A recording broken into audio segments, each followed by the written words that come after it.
question is, where's How Joe? How are you guys doing? Where's Joe? He's pretty pissed off with me. So he's been, I think he's at his sister's house. He's not talking to me right now. So yeah. Keisha, how long ago, obviously we saw in the video that Joe saying he had no idea that you had this account. How long is the account, have you had the page? I've had the page for at least over a year. It's on my Instagram and my LinkedIn, but that's what happens when you don't pay attention to your wife, period. And, you know, he has a friend that he's been entertaining, and she decided that, you know, she wants to really put a bigger, you know, wedge in our relationship. So she went digging around my page and was like, oh, do you know that she has this? And it blew up from that. And it's no secret, Joe's financial issues, you know, and I have always made a good life for myself, you know.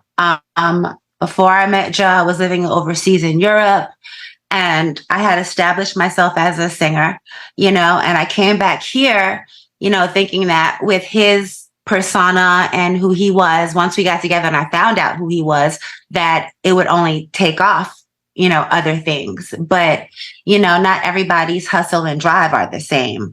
And depression is a serious thing also. So, you know, I've been just like, you know, supporting and dealing and going through his trials and tribulations with him. I've started several businesses, you know, I've been doing a lot, like, and I just figured out, I have a home in Cape Verde I'm trying not to lose, and a roof over here we're trying to maintain that we almost got kicked out of. So I just kicked in the drive and did what I had to do, you know, and he won't do it. So I had to, and I'm sorry, you knew I was an adult video star when you met me. So if I would do anything for my own survival, then what makes you think that would change now? When I retired from the adult industry, I promised myself, if I don't sing, I don't eat. So when, you know, my music career wasn't popping here when I left Germany and I stayed here for him, I figured, you know, I would, you know, start a business. I started a puppy friend social club business, a dog sitting business. And then COVID happened and that screwed everything up. I have a moving company, you know, that he actually works for me. Like, he works for my moving company. You know, I'm tired of being the one to figure shit out. So I figured it out the best way I know that can maximize the money that needs to come in, because I'm tired of living like, you know, I'm tired of living minimal, you know. It's not fair. And I don't understand how you could have had such a maximized life and be so content.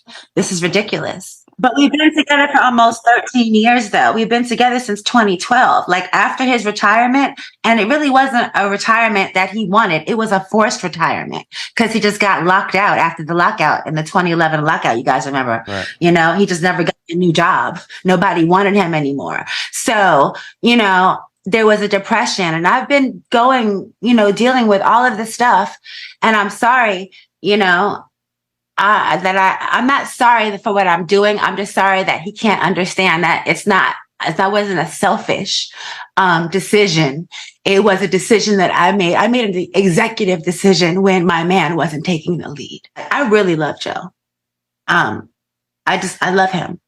If he never speaks to me again, I still will do things to help him or whatever I can, because he's my family. You know, he's like an intricate part of my life, and I just want the best for us.